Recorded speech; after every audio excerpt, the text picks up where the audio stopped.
mga bossing. Yung mga DDS ho, nag-iiyakan eh. Bakit? Kasi nga, yung pagkakatanggal ng ating Vice Presidente doon sa National Security Council, mga boss. O, nag-iiyakan ho, mga boss. Nagmamaang-maangan po yung mga DDS. Bakit daw ho? Take two. Question mark pa. Take two daw ho. No? Roque asked if Marcos mulls martial law after the NSC revamp.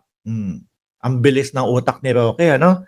Kaya po sa mga vloggers po, madami ang naniniwala na matalino itong si Harry Roque. Kaya lang ho, mga kababayan, anak ng tinapa, yung talino po ginagamit sa walang kakwenta-kwentang ipinaglalaban niya. Ano? Kaya yung ipinaglalaban niya, ayun, nauwi sa pagtatago, mga boss. Ito daw po ba ay take two ng martial law, mga kababayan? Tinatanong pa ba yan? Napakasimple lang eh. Yung pagbabanta ng ating Vice Presidente sa buhay ng Pangulo, asawa ng Pangulo, pinsan ng Pangulo. Yung pa lang eh. Diba? Banta na sa seguridad yun eh. Tinatanong pa ba yan? Bakit mo i-connect doon sa martial law? Para takutin ang taong bayan ngayon? Para sabihin na naku, magdedeklara ng martial law si Pangulong Bongbong Marcos. Baka majority pa ng mamamayang Pilipino sabihin, sige na Pangulo, ideklara mo na yan nang matapos na yung panggugulo ni Roque. Nang matapos na yung mga walang kakwenta-kwentang pagbibintang ng mga Duterte. Magulo ho no? At sino po yung nangunguna sa panggugulo? Yung kampo po nitong mga ito. Baka sabihin pa ng mamamayang Pilipino, sige nga Pangulo, nang matahimik yung mga yan, magdeklara ka muna ng martial law. Sabi ni Chi, na nandyan, minsan ayoko magbabasa ng comment ni Chi Napapahamak ako Minsan meron mga kung ano-anong i-comment. Ayan, sabi, ayaw ni Roque ng martial law, di siya makakarampa sa gabi. Tingnan niyo yung mga comment ni Chi. Sabi, mapapahamak tayo. Ako hindi ko maisip na bading si Roque. Dahil nga matigas at maton yung pagkakasabi niya. Lagi ko sinasabi, maton yung pagkakasabi ni Roque na pagtaplisin po si Ronnie Yang. Matigas na matigas. Ipapahamak ako ni Chi No, ayan, tingnan mo. Hindi siya makakarampa sa gabi. Anyway, basahin ho natin ito. Kung ano yung nilalaman at sinasabi ni Roque. With his reorganization of the National Security Council that removed Vice President Sara Duterte as member, will President Ferdinand Marcos Jr. follow in his father's footsteps in imposing military rules on the country? Sabi po, mga kababayan.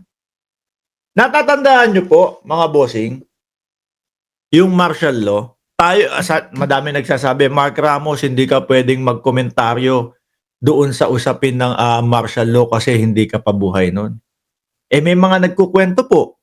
Meron po kaming mga lolo, lola, na ang sinasabi, alam mo, yung martial law ng dating Pangulong Marcos Sr., nailigtas tayo sa kapahamakan.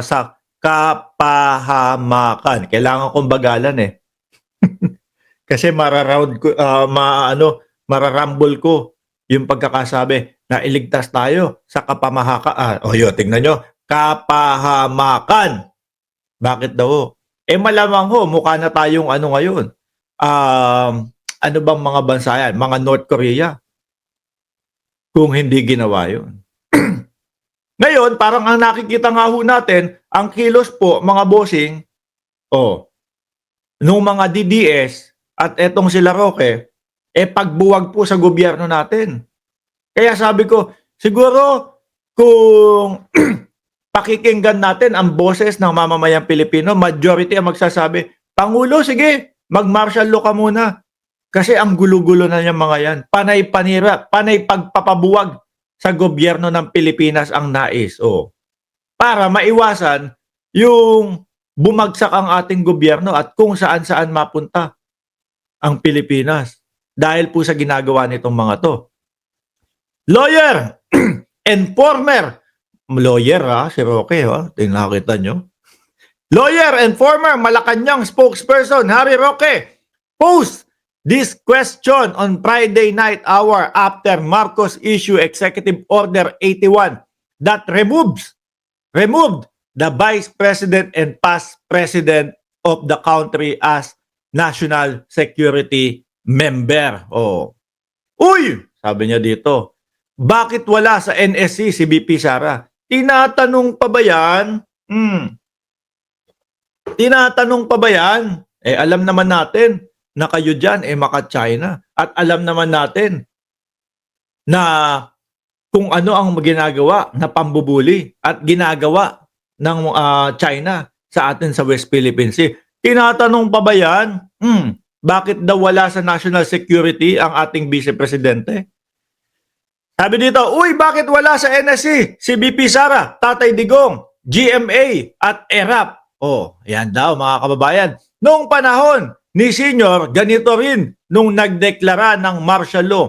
Mag-take two kaya si Junior, Roque, at Roque, a former spokesperson, ex-president Rodrigo Duterte. Pag nag-take two yan, matutuwa pa ang taong bayan. Ano? Dahil unang-unang bubuwagin, yung panggugulo ninyo. Di ba, mga bossing? Sabi ni Emotera, mas maigi ang martial law para yung mga palaban susunod sa kagustuhan ng gobyerno. Tatalima ang mga yan sa batas na papairalin ng gobyerno. Sabi ni Ma'am Daisy Hafeli, Rookie, huwag ka na umuwi dito. Diyan ka na lang sa pinagtataguan mo. Salot ka sa amin. Ay, salot pala si Roque. Sabi ni Francisco, pamulaklakin. Dapat lang mag-martial law na sobra ang kawalang ginagawa ng mga Duterte. Nandiyan na din si Just Vincent. Shout out sa iyo, par. Si Roque, ang Joma Season 2.0 Boss Mark, watching from Macau. Biruin nyo yan. Ganyan ang timpla sa inyo ng taong bayan. Ituloy pa natin. Marcos father and namesake, then President Ferdinand Marcos Sr. reorganized the NSC thrice in the 12 months preceding his declaration of martial law on September 21, 1972. Ang problema ho nila mga boss,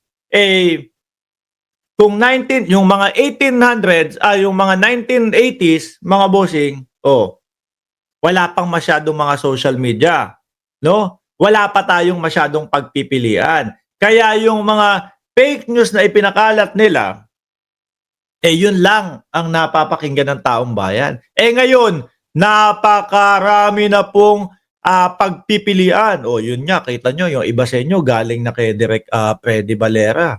Napakadami ng pagpipilian nung mga nagpapaliwanag ng sitwasyon ngayon. Kaya ang posisyon ng mga Duterte, mga bossing, ay napakahirap. Yung mga pagpe-fake news na ginagawa ho nila, napakahirap. Bakit ho? Hawakan mo yung cellphone mo. Buksan mo yung YouTube, Facebook, TikTok. Makikita mo kung ano talaga ang katotohanan Di ho ba? Makikita mo may mga nag-e-explain ng mga sitwasyon Hindi kagaya dati, pag ibinalita, yun na yun. Yan po ang hirap ng sitwasyon nila, no? Na ang akala nila tatalab pa ho yung mga fake news na ginagawa nila sa sambayan ng Pilipino. Wala na ho, no?